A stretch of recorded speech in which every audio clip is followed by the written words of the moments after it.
Começando mais um Urich Responde as perguntas que vocês mandaram no dia 5 de outubro, uma quinta-feira, e desta vez não apenas no Instagram, mas também aqui pelo YouTube. A gente começou agora a priorizar as perguntas que vêm dos nossos membros do canal. Se você não é membro ainda, torne-se membro. Aqui abaixo tem um botãozinho para tornar-se membro e participar tanto das nossas lives de quarta-feira, 19 horas, sempre um tema importante. O último agora foi muito bacana sobre a verdade, sobre o fiscal no Brasil, o que o governo fez com o nosso dinheiro, recomendo. Mas a gente também vai deixar agora a prioridade para responder perguntas de vocês, membros. Então, toda quinta-feira a gente também vai abrir um post aqui para vocês colocarem as perguntas, além do Instagram. E a gente vai fazendo uma transição e no futuro, possivelmente, apenas os membros do canal poderão fazer perguntas. Mas os vídeos ainda serão abertos domingo, 8 da manhã, que vocês começaram a ver o vídeo agora. Então vamos lá, a primeira aqui do membro, o Luiz, perguntando o seguinte: olá, estaremos a presenciar ao vivo aquela teoria do dólar milkshake? Pois quem não se lembra da teoria milkshake, ela é do Brent Johnson, até entrevistei ele aqui em 2020 ainda, faz bastante tempo. E a teoria em síntese diz que o dólar atua como um grande canudo no milkshake da liquidez mundial e que tanto pelo diferencial de juros quanto pelo mercado de capitais maior, mais atraente, com uma possibilidade de ativos muito mais ampla que em outras jurisdições, o canudo do dólar acaba atuando como uma força sugadora do restante da liquidez mundial e isso faz o dólar se fortalecer. A verdade é que a gente vê isso acontecer de tempos em tempos, então eu diria que em parte sim, é a teoria do dólar milkshake que está funcionando neste momento, mas ele tem uma visão mais, talvez até catastrófica, assim, em termos do... Seria o destino final dessa teoria, que o dólar sugaria a liquidez de todo o restante do mundo e que faria com que as demais moedas valessem muito pouco, quase que colapsassem.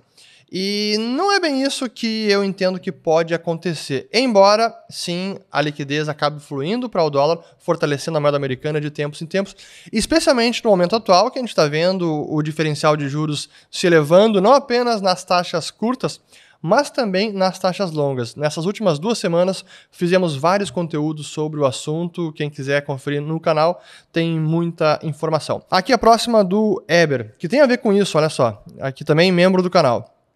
Diante dos aumentos de gastos promovidos pelo atual governo, com um rombo fiscal em mais de 100 bilhões e com a possibilidade de que as taxas de juros nos Estados Unidos permaneçam em patamares elevados, qual a expectativa de que o Banco Central do Brasil diminua a taxa de juros por aqui? Isso que eu entendo que agora já está talvez mudando na margem a visão do Banco Central, porque a pressão que está vindo de fora de manutenção de taxas mais elevadas, essa pressão agora é maior. Se a gente voltasse atrás, vamos lá, 6 meses, eu diria que seria mais fácil para o Bacen continuar nesse ciclo de redução de juros, cortando 50 que cortou na primeira, depois na última, e que em tese mais 50 agora, dia 1º de novembro, depois mais 50 na última reunião de dezembro.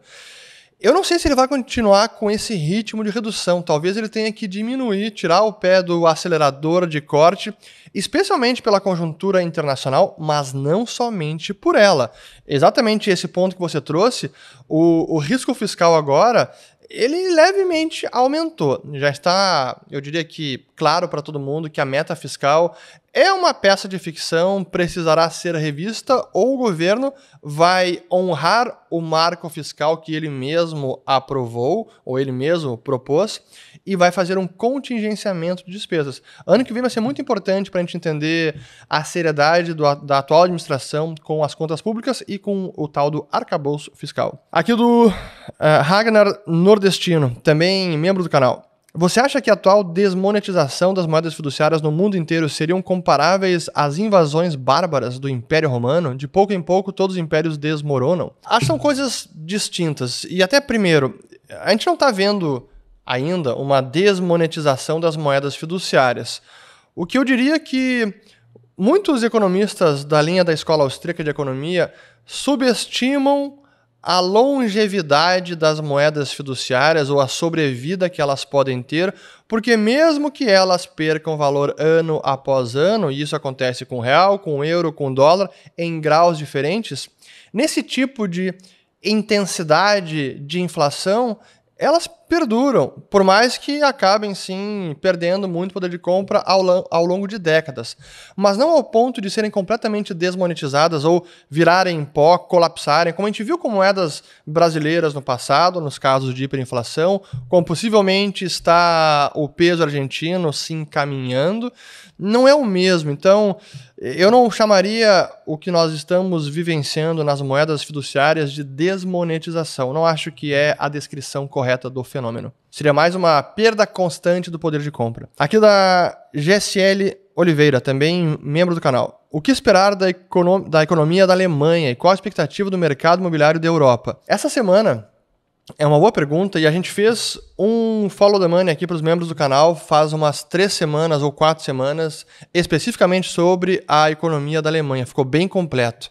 Mas a gente pode responder aqui dizendo que, a economia da Alemanha ela passa por um problema especialmente pela questão energética. E o que surpreende é que eles insistem com essa transição que está trazendo insegurança energética para a Alemanha, mas não apenas isso, também está trazendo uma energia mais cara, está minando a competitividade da indústria alemã, que historicamente é muito competitiva, é uma das grandes vantagens da Alemanha. Tem um gráfico que é impressionante, a gente colocou nessa transmissão sobre a economia alemã para os membros aqui do canal, que mostra a indústria alemã que vem em queda nos últimos 12, 18 meses, mas a indústria alemã que é intensiva em energia, a queda é muito mais impressionante. E claro, a questão está aí, é o custo da energia que se elevou. Claro que a guerra com a Ucrânia acabou exacerbando esses efeitos porque a Rússia desplugou a Europa, especialmente a Alemanha, do fornecimento de gás. E o que é mais absurdo ainda é que a gente vê que, eu digo que é uma insistência quase, assim, obtusa, cega da Alemanha, porque eles desativaram todas as usinas nucleares agora em 2023 e estão sendo obrigados a religar usinas termais a carvão. Olha a loucura, que é muito mais poluente do que a nuclear. Então, e aí o mercado imobiliário, bom, aí não tem tanto a ver com a energia, mas sim com as taxas de juros que também estão subindo no mundo inteiro, inclusive na Europa.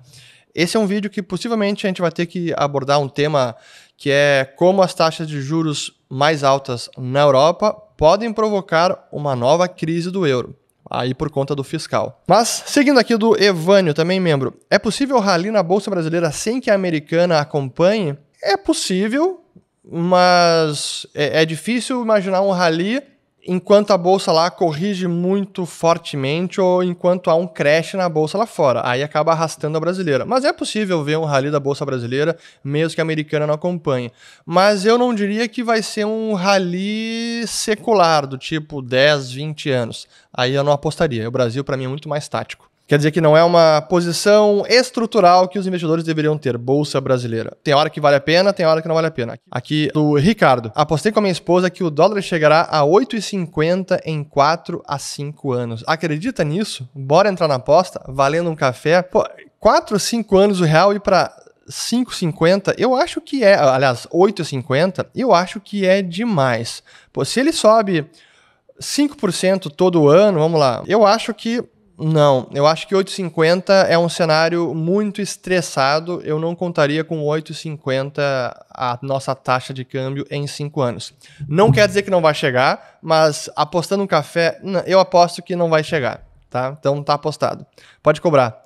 Vamos lá, aqui mais perguntas. Aqui agora do pessoal que mandou pelo Instagram. Vamos lá. A primeira pergunta que eu selecionei. Invest Like a Girl. Boatos que os Faria Limers estão com medo que o IPCA possa ser manipulado. O que acha? Sim, tem esse receio por conta do Márcio Postman lá no IBGE. Eu acho que é um receio, assim, válido. Pelo óbvio, IPCA é uma meta oficial do governo, portanto está mais sujeito ou suscetível à manipulação. Mas como é um indicador também importante que indexa tantos ativos financeiros na nossa economia, ativos inclusive que estão nos balanços de seguradoras, de fundos de pensão, não é tão simples assim manipular esse indicador. Tem muitos interessados em manter a integridade do IPCA, mas pode ser, talvez, em parte. Aqui do Paulo MCL. Quais eventos podem provocar um bull run, então um rally, uma alta no Bitcoin? E quanto tempo isso pode levar? Curiosamente, eu diria que um crash dos mercados, uma correção forte lá fora, no mundo inteiro, em D0, curtíssimo prazo, pode provocar uma fuga para o dólar, alta da moeda americana, como a gente viu lá na pandemia, e aí tudo cai, é tipo correlação 1, tudo cai junto, à exceção do dólar. Mas passado esse momento, possivelmente significa que o Fed começa a intervir novamente, injetar liquidez, reduz juros para zero, e aí se inicia um novo momento de afrouxamento monetário, de injeção de liquidez, de desvalorização das moedas fiduciárias, a começar pelo dólar. Isso pode ser um evento que catalise um rally no Bitcoin. Eu não estou contando com isso, eu estou apenas exercitando uma hipótese para responder a pergunta, mas no curto prazo, esse ano que vem, até o próximo halving, que é a queda pela metade da recompensa dos mineradores, eu não acho que isso vai acontecer. Até porque o halving é no primeiro, segundo trimestre de 2024. Falta pouco tempo, né? Já estamos em outubro. Falando em outubro, importante aqui também deixar um recado para os nossos telespectadores, que a gente vem falando aqui sobre o nosso novo projeto Nas Fronteiras do Dinheiro, que é um curso inovador, e eu digo que é curso, mas também é documentário que também é curso, e um formato reforça o outro e enriquece o conteúdo e o aprendizado, e ele vai ser lançado agora dia 22 de outubro, quem quiser saber mais detalhes e já deixar o seu nome cadastrado, link na descrição do vídeo, e realmente tá sendo muito gratificante participar da produção toda, porque é fantástico, e a gente percorreu vários países, e esse é apenas o início do que eu digo que é realmente para mim um projeto de vida educacional, focado em economia, finanças e investimentos, então é com aplicação prática. Aqueles que já conhecem o ciclo de mercado, já foram alunos, ou aqueles que se interessaram pelo ciclo de mercado, eu diria que é o ciclo de mercado, mas ampliado, revisado, atualizado, aprimorado e com um novo formato, porque agora inclui documentários também. Vocês vão gostar, eu tenho certeza absoluta. Então, até vamos rodar aqui rapidinho um dos anúncios que está passando. Vocês talvez já tenham sido impactados por ele, então pode rodar. Há mais de 4 anos afirmei que o IPO da empresa WeWork seria um fracasso. Como é possível uma empresa como WeWork, que pouco tempo atrás captaria bilhões abrindo seu capital em bolsa, a uma avaliação na casa de dezenas de bilhões de dólares e de sensação de startup de tecnologia à beira da bancarrota? Para mim não tem o menor sentido, não tem a menor justificativa, há vários riscos, como eu falei aqui, e é apenas mais um exemplo dessa era que nós vivemos de juros baratos, de crédito farto e abundante. Neste mês, a ação despencou mais de 24% na bolsa, depois que ela suspendeu o pagamento de sua dívida. Nessa época, a companhia já dava indícios claros de que era apenas uma startup com muito investimento, sustentada por fundos como o SoftBank. Como era de se esperar, a conta chegou. Mas como eu consegui antecipar isso? Com conhecimento técnico, teoria e aplicação prática. E é exatamente isso que eu quero te ensinar no dia 22 de outubro. Inscreva-se agora em Nas Fronteiras do Dinheiro e prepare-se para uma imersão no mundo da economia e das finanças. Nas Fronteiras do Dinheiro com Fernando Ruiz, dia 22 de outubro.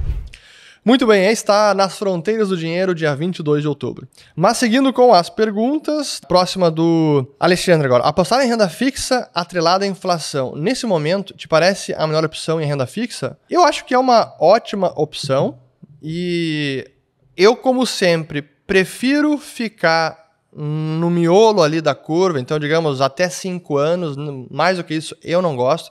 Então, pegando alguma coisa atrelada ao IPCA, uma NTNB atrelada ao IPCA, eu não gosto daquela mais longa. Mas, nesse momento, está num patamar interessante. Os juros, a taxa de juro real da B-longa, acho que é 2045, chegou a mais de 6% nessa semana, depois voltou um pouquinho. Então, já está num patamar elevado. Pode subir um pouco mais? Até pode, mas acho que já é um momento interessante de travar um rendimento real elevado. Mas não é a única opção. Acho que agora abriu essa janela, então momentaneamente é uma opção vantajosa, mas renda fixa brasileira é bom também ter algo em pós-fixado e talvez até mesmo um pré-fixado para fazer uma composição de carteira. O ideal sempre é falar com os assessores da Liberta Investimentos, link na descrição do vídeo. Aqui do Rogério Luizaço. Diferença prática entre Pix e Drex. O Drex é um sistema que vai impactar muito mais os bancos, porque está atuando no que se chama o sistema de transferência de reservas. É como os bancos liquidam pagamentos entre si e é a tokenização desse sistema, ou seja, é transformar a tecnologia por trás desse dinheiro dos bancos inspirada numa tecnologia no formato blockchain, entre aspas, inspirado no Bitcoin. Então essa é a ideia. Então seria a tokenização das reservas dos bancos. E isso permite, em tese, otimizar transferência de ativos, especialmente no mercado de capitais. Então é mais para bancos e mercado financeiro e muito menos para o cidadão final, que é justamente o diferencial do Pix, que é uma forma de pagamentos, é uma modalidade de pagamentos instantânea em tese 24 horas por dia, né, todos os dias da semana. Então é diferente, atua em pontos diferentes. O Pix afeta o comerciante e o lojista final. O Drex não vai afetar o lojista, o comerciante, o quiosque na beira da praia que está aceitando o Pix. Aqui, diferente, a pergunta do Rafael. O tripé macroeconômico foi para o espaço? Voltaremos como era em 1992, 93, só o Bitcoin salva? Não. Sim, o tripé já foi para o espaço há mais tempo, não é de agora. Para quem se lembra, até uma volta ao passado, lição de história. O tripé macroeconômico foi aquele posto em prática depois que o real brasileiro passou a flutuar em 1999.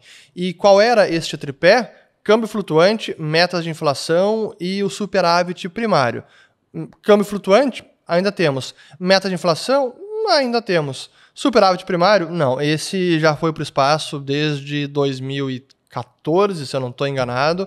E tivemos um curtíssimo período de tempo agora em 2022 de superávit primário, muito mais por uma questão de PIB nominal que foi turbinado por conta dos estímulos da pandemia. A gente falou sobre isso nessa quarta-feira para os membros do canal, e não porque o Bolsonaro praticou um grande corte de despesas. Não, o Guedes teve e tem uma preocupação de contenção de despesa, então não elevou tanto despesa como poderia, conseguiu arrecadar mais e também usou de arrecadação extraordinária por conta de dividendos de Petrobras e também de concessões, que isso também trouxe recursos para os cofres do governo. Então o tripé sim foi embora, mas não é o abandono desse tripé e a atual conjuntura que vai possibilitar um cenário como 92, 93. Essa época era inflação de 3 dígitos, hiperinflação. A gente está muito longe disso. Os controles institucionais que hoje temos sobre a emissão de moeda são incomparavelmente superiores ao que tínhamos então. Muita coisa mudou, muita coisa foi reformada no nosso sistema monetário e bancário. Proer, Proes, tudo isso foi importante. Foram os programas de reestruturação e saneamento bancário privado e dos bancos estaduais. Então, não. Estamos longe disso, mas Bitcoin continua sendo um dos que salva, sem dúvida alguma. Aqui do Vander Leão. Dolarizar a economia não significa perder competitividade internacional e enfraquecer a indústria? Excelente pergunta, e eu tenho visto muitos economistas, alguns mais keynesianos, alguns desenvolvimentistas, alguns mais marxistas, batendo nessa tecla que, se dolarizar a economia vai fortalecer a moeda do país e, portanto, a Argentina não vai ter essa alavanca de desvalorizar o peso para favorecer as exportações e que, inclusive, a moeda forte, estabilização, pode reduzir muito a competitividade, provocando queda de exportações e desemprego na economia, convulsão, enfim, estão pintando um cenário catastrófico que eu discordo. No entanto, é preciso frisar que quando se fala de um programa de estabilização como esse da Argentina, de dolarização, sem dúvida que no curtíssimo prazo isso traz efeitos para a economia como um todo, de reajuste, de saneamento, e que é absolutamente necessário. Só que junto com a dolarização, isso eu falei no vídeo recente, o Milei também quer praticar reformas importantes do Estado para diminuir o gasto, para permitir uma queda da carga tributária, o que traz mais competitividade, também reformar as leis laborais, também para dinamizar a economia do país, e isso vai ajudar a devolver a competitividade para as empresas que a estabilidade monetária momentânea pode tirar. Mas essa competitividade que o câmbio desvalorizado hoje traz é uma competitividade que eu diria, ela é uma competitividade irreal, temporária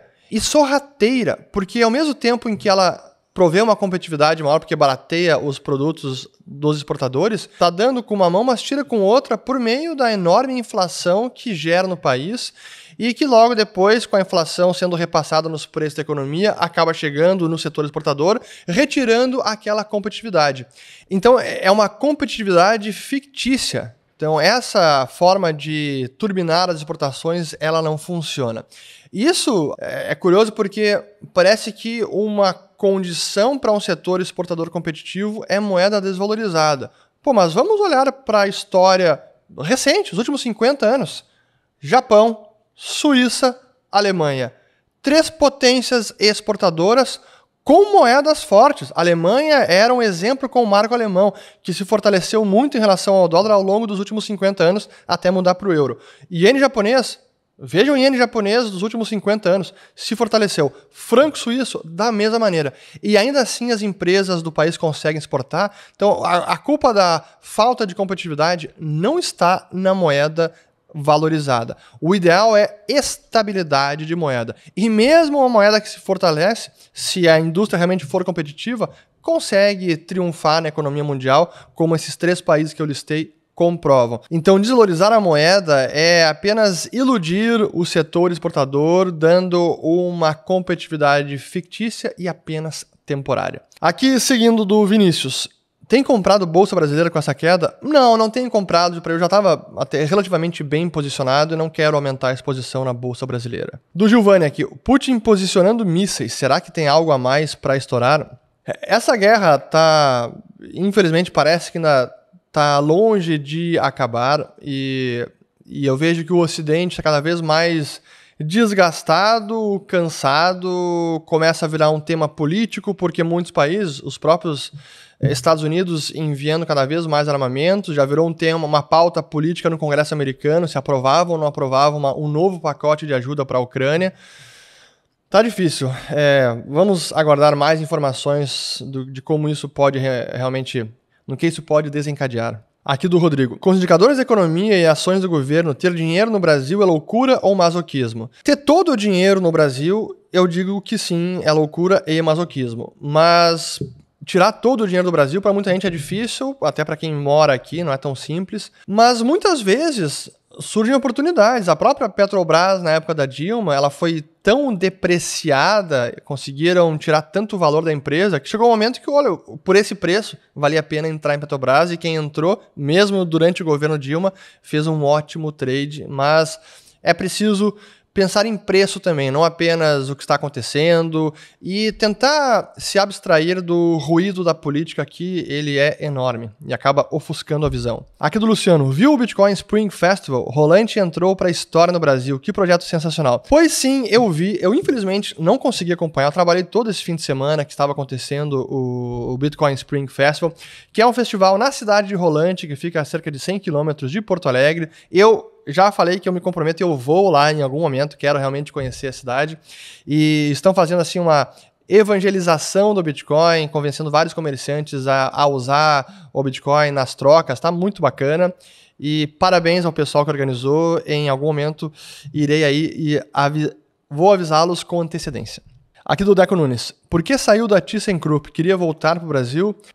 Não, na época eu não queria voltar para o Brasil. Na época eu queria sair da carreira de executivo de multinacional, porque eu queria me focar nos estudos de economia, porque foi a paixão que eu descobri enquanto eu estava na Thyssen, especialmente lá durante a bolha imobiliária de Dubai. Isso foi 2008, 2009, e era um objetivo que eu tinha em algum momento, fazer um mestrado. Já estava há 7 anos na empresa, quase 4 anos fora do Brasil, e eu decidi que era o momento de fazer uma pausa, um sabático e estudar, e fico muito feliz com a minha decisão, realmente foi acertada.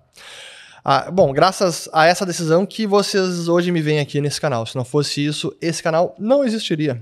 Aqui JS Farias. Recomenda ver o ciclo de mercados antes do Nas Fronteiras do Dinheiro? Ótima pergunta, vamos lá. Tudo que o ciclo de mercado tem, o Nas Fronteiras também vai ter, mas melhorado, revisado, partes que eu acho que nos ciclos poderiam ser tiradas ou melhoradas, a gente está fazendo agora no Nas Fronteiras, só que ele também está ampliado, não é não é apenas focado em ciclo de mercado, é mais do que isso, e com os documentários, que é algo à parte. E o que é o bacana é que ele é um projeto vivo, a gente vai viajar para outros locais, não apenas fora do Brasil, inclusive no Brasil, e ideias não faltam. Às vezes a gente conversando sobre esse projeto, sobre o conteúdo em si, o pessoal da empresa até alguns me perguntam, pô, mas e tem ideia para onde ir? Será que não vai faltar opções de destino e coisas para produzir conteúdo? E eu falo, a única coisa que não me falta é ideia. O que falta é tempo, mas ideia eu tenho de sobra. Então, aguardem nas fronteiras do dinheiro. Aqui do Alexandre. Qual o maior absurdo econômico do governo atual? Eu fiquei pensando nessa pergunta quando eu selecionei ela, e eu tenho dificuldade de dizer qual é o maior absurdo econômico do governo atual. Porque na prática, eu não consigo ver qual foi o grande absurdo que passaram. Eles tentaram alguns absurdos. O marco fiscal do comércio, da forma que era a original, era um absurdo. A tentativa de minar a autonomia do Banco Central ou revogá-la é um absurdo, mas isso não prospera. Eu diria que hoje os absurdos são mais do ponto de vista de política externa, agora esse empréstimo para a Argentina, para interferir, talvez, nas eleições de outro país. Vamos voltar a esse assunto. Absurdos de exemplo do próprio Lula, com essa gastança nas viagens, nas comitivas que leva. Realmente é uma vergonha absurda, mas não tem um impacto macroeconômico. É revoltante, sem dúvida, mas não tem um impacto macroeconômico gastar, sei lá quantos milhares de dólares em aluguéis de carro numa viagem na África. Mas felizmente, os absurdos econômicos estão sendo barrados. Felizmente. Aqui do Mariano Ferreira. Se o Banco Central do Japão subir os juros e o dólar pode se desvalorizar, se sim, diminuiria o nosso câmbio? É interessante essa pergunta porque eu entendo que não. Vamos exercitar esse cenário. Bom, o Banco do Japão abandona os juros negativos, deixa os juros flutuar, vai subir os juros, e isso vai provocar uma alta do iene, mas não necessariamente vai provocar uma alta do dólar. Vai valorizar o iene em relação ao dólar e a todas as moedas, mas não necessariamente vai valorizar o dólar em relação às demais moedas, ou desvalorizar o dólar em relação às demais moedas. Então, eu não vejo isso acontecendo. Pode cair a Bolsa Americana, pode subir mais ainda o rendimento do Tesouro Americano, mas o dólar em si, neste movimento, talvez ele se mantenha estável ou até se fortaleça, mesmo num cenário em que o iene se fortalece mais ainda em relação ao dólar. É mais um movimento do iene e não do dólar. Aqui do Jô Paulo. Agora sim a pergunta. Ó. Mais uma ajudinha para a Argentina. Nosso presidente está mesmo preocupado com o Milei. Eu diria que tem muita gente preocupada com o Milei, e eu vou explicar um pouco o porquê dessa preocupação. Mas esse caso, sem dúvida, foi então o Banco de Desenvolvimento Latino-Americano que concedeu um empréstimo de $1 bilhão para a Argentina. Isso já tem alguns meses, se não me engano foi em julho ou agosto, que foi quase uma espécie de empréstimo ponte para conseguir renovar uma linha com o Fundo Monetário Internacional. O Brasil é um voto dentre vários outros países que também são acionistas do banco.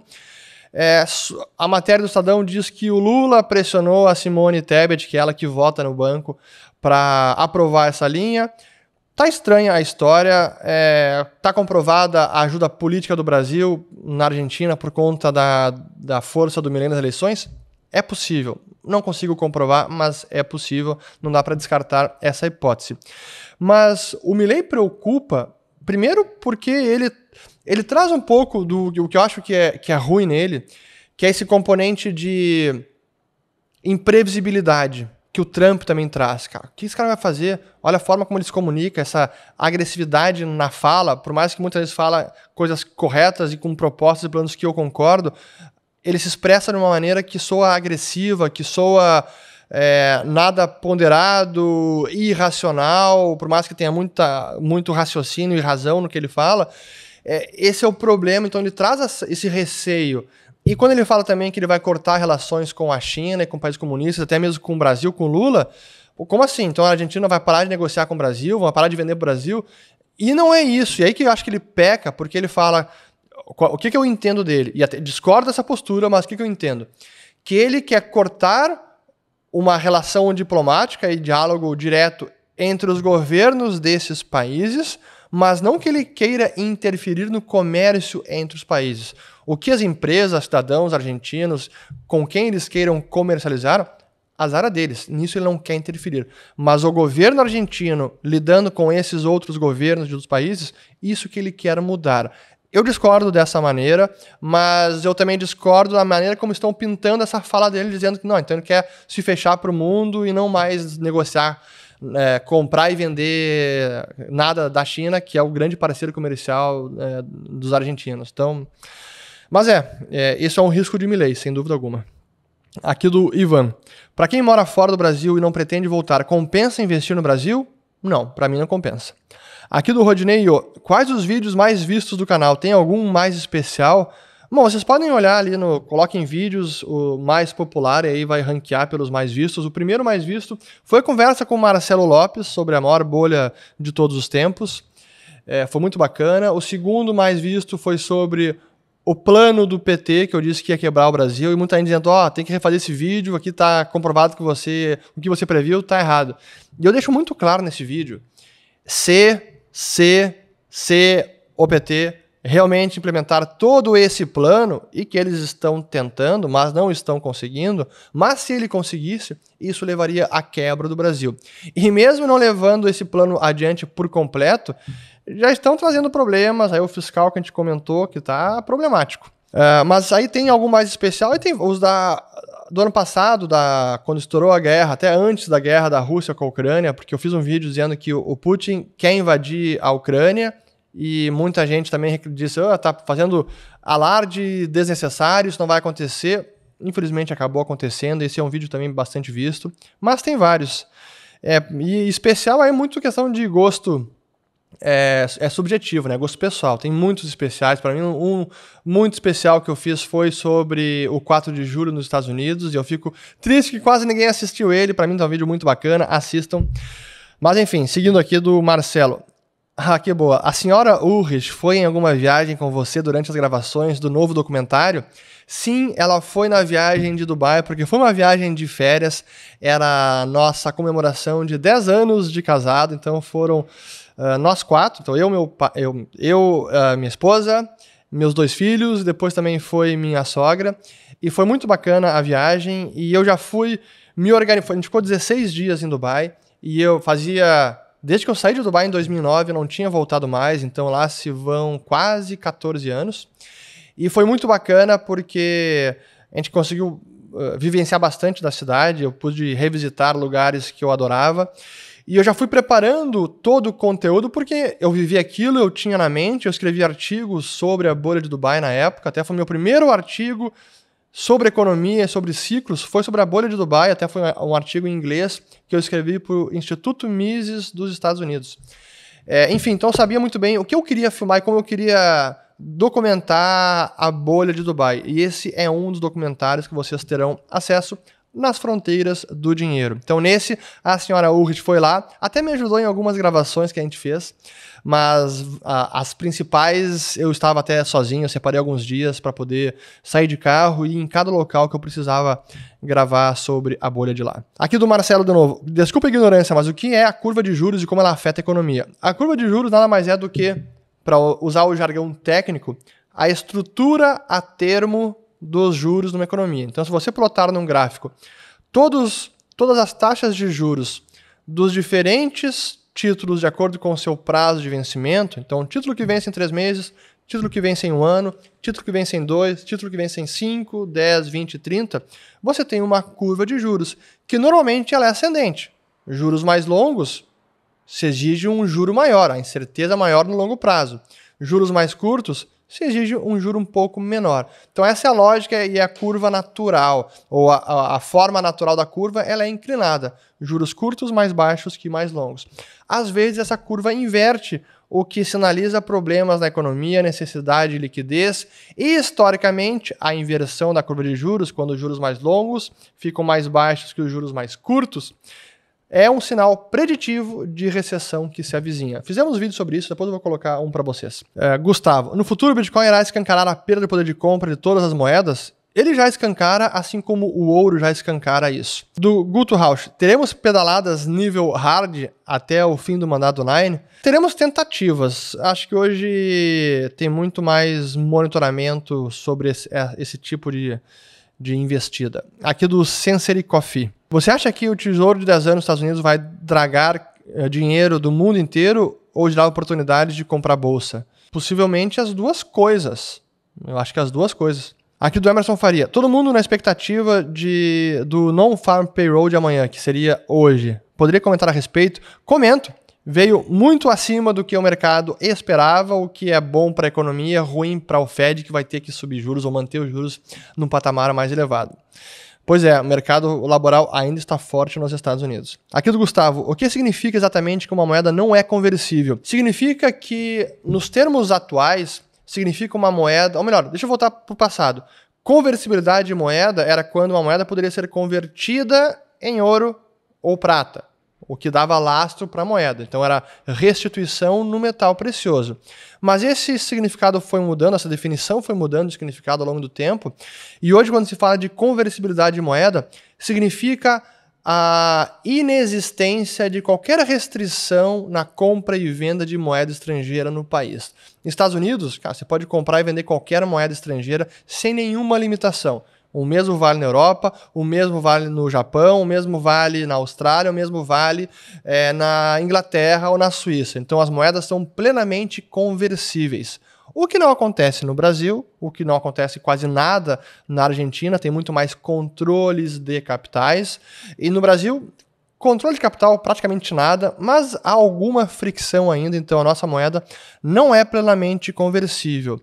Até porque a nossa conta capital, que é os fluxos financeiros para investimento e para compra e venda de dívida entre países, ela é relativamente fechada. Estrangeiro pode investir aqui, mas residentes têm mais dificuldade de investir fora, especialmente quando se fala de fundos de pensão, fundações, seguradoras, etc. Esse é um dos pontos que mostra como o Brasil não tem uma moeda plenamente conversível. E esse era um projeto do Banco Central que, ao que me consta, está meio abandonado, trazer a conversibilidade do real. Faz muito tempo que eu não vejo o Roberto Campos Neto falando sobre isso. Aqui do Felipe. O que você faria se tivesse 25 anos de idade? Não faria nada diferente, talvez eu acelerasse os estudos em economia e mercados, que eu fui fazer mais tardiamente. Última pergunta, boa. Do Leal. O Congresso acordou, entre aspas. Será que acordou mesmo? O que você acha? Eu acho que tardiamente estamos vendo alguma reação a o que possivelmente seja um uso do poder pelo Judiciário, pelo Supremo, além das suas prerrogativas. E eu acho importante que esse debate esteja esquentando e que o Senado agora está querendo colocar em xeque, limitar esse poder que tem sido usado em demasia na minha avaliação, e aí isso é uma avaliação hoje em dia que está permeando, não é só a direita, a centro-direita, também tem gente de centro, até centro-esquerda, que está preocupada com os mandos e desmandos que muitas vezes vêm do STF em várias esferas. Então, sim, eu acho que o Congresso está acordando e é importante que haja pesos e contrapesos, freios entre os poderes. Então, eu aplaudo essa reação, espero que ela prospere. Acabamos por aqui, mais um Responde. Espero que vocês tenham lavado as louças, desfrutem este domingo com seus amigos e seus familiares, compartilhem o vídeo, se inscrevam no canal, tornem-se membros e voltamos no próximo. Valeu!